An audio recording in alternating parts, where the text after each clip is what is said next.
Hola a todos. Me llamo David y me dedico a crear el clima perfecto en vuestros espacios.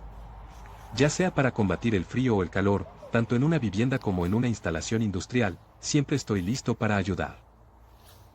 Aire por conductos, que comprobar si no enfría lo suficiente en los días más calurosos. En este vídeo voy a explicarte de forma práctica y detallada qué mirar, cómo identificar síntomas concretos y qué medidas tomar inmediatamente para recuperar frío o, al menos, entender si necesitas a un profesional, así que quédate hasta el final porque te voy a dar pruebas sencillas, valores de referencia y precauciones que te permitirán ahorrar tiempo y dinero y evitar reparaciones innecesarias.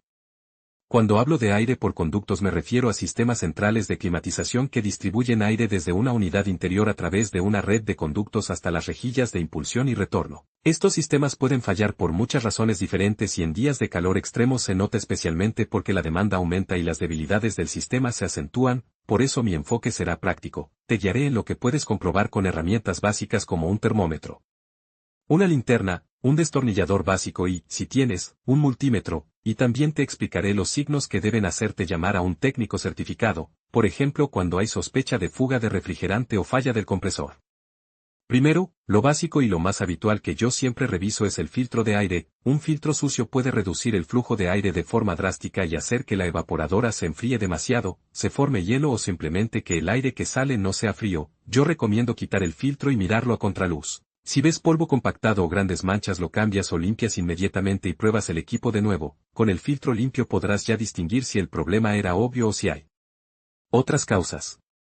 A continuación siempre verifico la temperatura en la rejilla de retorno y en la rejilla de impulsión, midiendo con un termómetro de bulbo o un termómetro infrarrojo. Una diferencia típica aceptable entre retorno y salida de aire frío suele estar alrededor de 10 a 12 grados Celsius cuando el equipo está en condiciones normales y con la temperatura exterior moderadamente alta. Si la diferencia es mucho menor, por ejemplo 4 a 6 grados, hay un problema de eficiencia o flujo. Si la diferencia es excesiva y la evaporadora aparece cubierta de escarcha, eso suele indicar bajo nivel de refrigerante o flujo de aire insuficiente, y en ese caso es mejor apagar el equipo y esperar a que el hielo se derrita antes de seguir pruebas.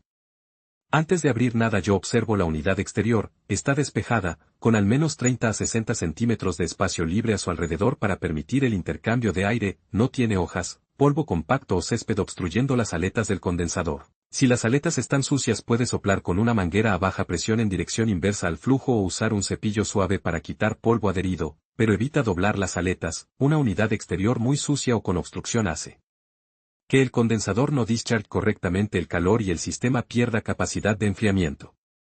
Otro punto que siempre compruebo es el ventilador de la unidad exterior. Con el equipo en marcha y las debidas precauciones, mantén manos y herramientas lejos de las aspas, miro si el ventilador gira con suavidad y a velocidad constante. Si el ventilador no arranca o hace ruidos extraños, puede ser un capacitor defectuoso o un motor que está fallando. La sustitución de un capacitor es una reparación relativamente económica pero requiere seguridad eléctrica y conocimientos, y la del motor es más costosa. Si no tienes experiencia con electricidad es mejor que un técnico haga esas pruebas. En la unidad interior reviso visualmente la bobina evaporadora a través del acceso de la carcasa. Si la bobina está sucia la transferencia de calor se degrada y el rendimiento cae mucho. Limpiar la bobina puede ser más delicado que cambiar un filtro porque la bobina es finita y puedes doblar las aletas o causar fugas si no tienes cuidado. Para una limpieza profesional conviene usar detergentes específicos y no agua a alta presión. Otra cosa que chequeo es el drenaje del evaporador. Una bandeja de condensados obstruida o un desagüe taponado pueden provocar que el agua rebose y active un interruptor de seguridad que apague la unidad, o provocar humedad alrededor de los conductos que afecte el aislamiento. Si existe obstrucción yo intento limpiar el sifón con una manguera desde la toma de limpieza o usando un pequeño cable flexible. Si ves crecimiento de moho o suciedad persistente lo más prudente es que un técnico limpie y desinfecte el sistema. En cuanto al termostato, muchas veces los problemas se deben a desajustes simples. Compro los ajustes de modo y temperatura, la posición del ventilador, auto o on, y la calibración. Yo apago la unidad unos minutos y vuelvo a encender para ver si hay un reinicio que solucione el fallo, y si el termostato usa pilas las cambio. También compruebo la ubicación del termostato porque si está expuesto al sol directo, cerca de una fuente de calor o en un pasillo mal ventilado, dará lecturas equivocadas y hará que el sistema trabaje mal. Un punto crítico que mucha gente no revisa son los difusores y rejillas. Si muchas están cerradas o su flujo está desviado hacia zonas que no requieren tanto frío, la unidad central puede no bajar la temperatura de las estancias más calientes. Yo paso por cada rejilla para asegurar que estén abiertas y bien orientadas y que no haya muebles bloqueando el flujo directo. En sistemas con damper manual es importante verificar que no haya dampes cerrados que impidan la distribución. Sobre los conductos, que son el alma del aire por conductos, reviso lo visible, si hay conexiones con cinta vieja o sellado deficiente, si el aislamiento está dañado o faltan tramos. Las pérdidas de aire en conductos pueden alcanzar porcentajes altos en casas sin mantenimiento, y esto reduce significativamente la capacidad de enfriamiento en las estancias finales. Si detecto polvo abundante o manchas de fuga, yo anoto la ubicación y recomiendo sellado con mastique o cinta foil de calidad y reponer aislamiento, aunque para mejores resultados lo ideal es una prueba de presión y sellado por un técnico. El equilibrio entre suministro y retorno es otra causa frecuente. Si la cantidad de aire que regresa al equipo es insuficiente, la unidad no enfría eficientemente, y eso puede deberse a retornos pequeños, filtros muy obstruidos o bloqueos. Yo reviso que haya suficientes rejillas de retorno y que no estén tapadas por puertas o muebles. En ciertos casos la instalación de un retorno adicional o la ampliación de la red mejora mucho el rendimiento, pero eso implica obras y un profesional. Cuando entra en juego el refrigerante la cosa cambia porque aquí ya son señales más técnicas y con riesgos legales. Una carga incorrecta de refrigerante, tanto por defecto como por exceso, afecta la presión y la capacidad de enfriamiento. Signos claros de fuga son formación de hielo en la evaporadora, caída brusca de rendimiento después de un tiempo correcto de trabajo y manchas de aceite cerca de las conexiones. Yo siempre subrayo que añadir refrigerante o buscar fugas requiere un técnico con certificado debido a la normativa y a la necesidad de herramientas como manómetros y detectores de fugas, además de que el manejo indebido puede dañar el compresor y resultar peligroso. Si sospecho problemas eléctricos, reviso señales como pérdida intermitente de potencia, relés que chisporrotean o capacitores hinchados. El capacitor de arranque o funcionamiento de motor del ventilador y del compresor se desgastan con el tiempo y producen ruidos, arranques difíciles o caídas de rendimiento. Algunas personas pueden medir voltajes y hacer pruebas básicas y saben cómo, pero yo recomiendo responsabilidad y desconectar la alimentación antes de manipular. La electricidad es una de las causas más comunes de fallos graves y es preferible que un electricista o técnico haga estas comprobaciones si no tienes formación. Un aspecto que muchos desconocen es la influencia de la carga térmica de la vivienda. En días extremadamente calurosos las habitaciones reciben más calor por ventanas sin protección, techos mal aislados o electrodomésticos en funcionamiento continuo. Yo sugiero medidas de sentido común que pueden mejorar el confort sin tocar la unidad. Bajar persianas o cortinas en horas de sol, usar toldos, mejorar el aislamiento del ático o guardilla, programar horarios de uso de horno o lavadora fuera de las horas de mayor calor y usar ventiladores de techo para aumentar la sensación de frescor. Estas medidas reducen la demanda sobre el sistema y muchas veces evitan que la unidad entre en estrés. También comento siempre el tema de la dimensión del equipo. Si nunca hubo un problema antes y solo ahora en olas de calor sientes insuficiente frío, puede ser que la unidad esté justita para la carga actual. Los equipos diseñados con poca holgura o con envejecimiento de la eficiencia no alcanzan temperaturas bajas cuando la exterior supera ciertos límites. Una evaluación de carga térmica por un profesional te dirá si necesitas ampliar capacidad o mejorar aislamiento de la casa.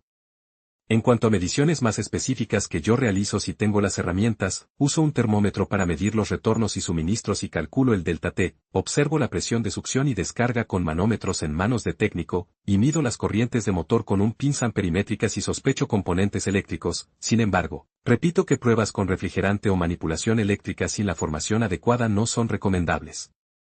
Hay problemas menos evidentes como sensores de temperatura mal ubicados o sueltos, termostatos con sonda externa mal colocada, válvulas de expansión con fallos o compresores que pierden eficiencia. Todo esto provoca disminución de rendimiento y en algunos casos ruidos o ciclos cortos que también limitan la capacidad de enfriamiento. Si observas que el equipo enciende y apaga cada pocos minutos y no llega a estabilizar temperatura, puede ser un problema de ciclo corto que desgasta el compresor y reduce enfriamiento.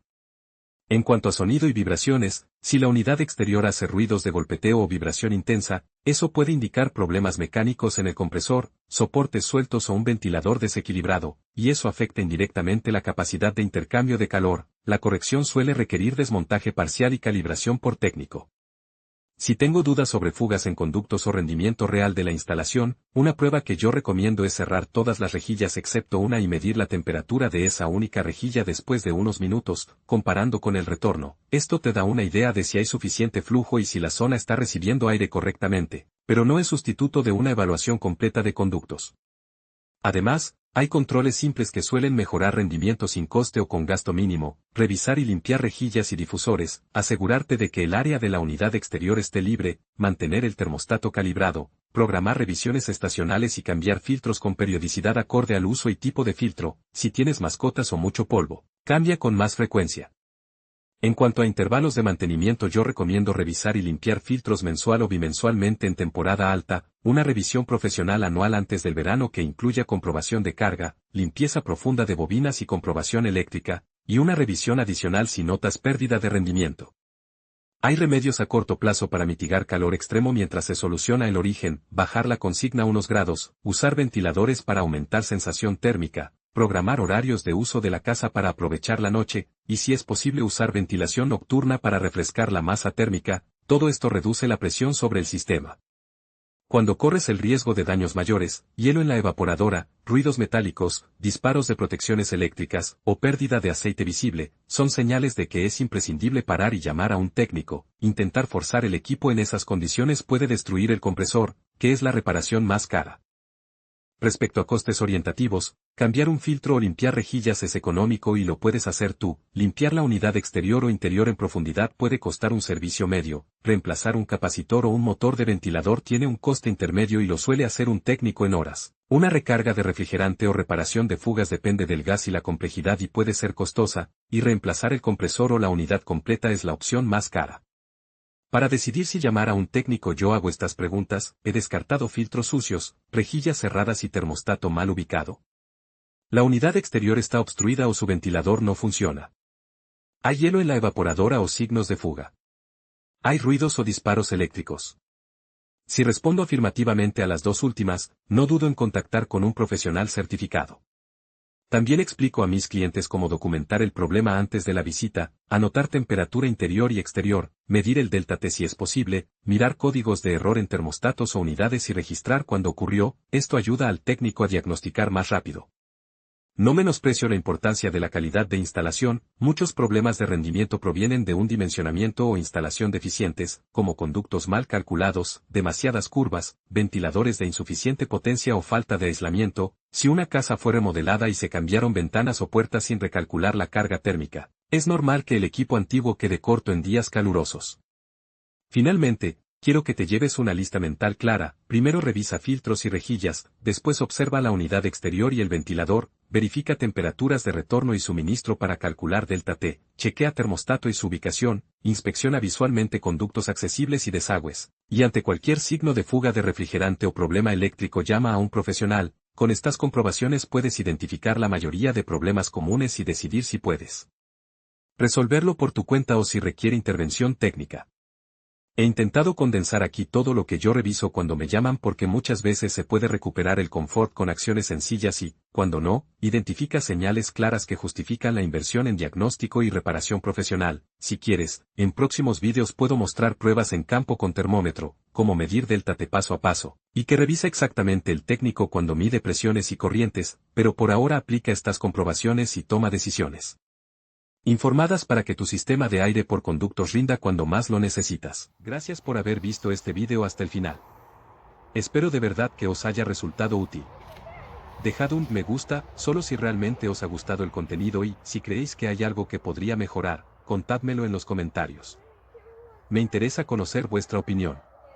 Y si este tema os apasiona, no olvidéis suscribiros al canal para no perderos los próximos videos.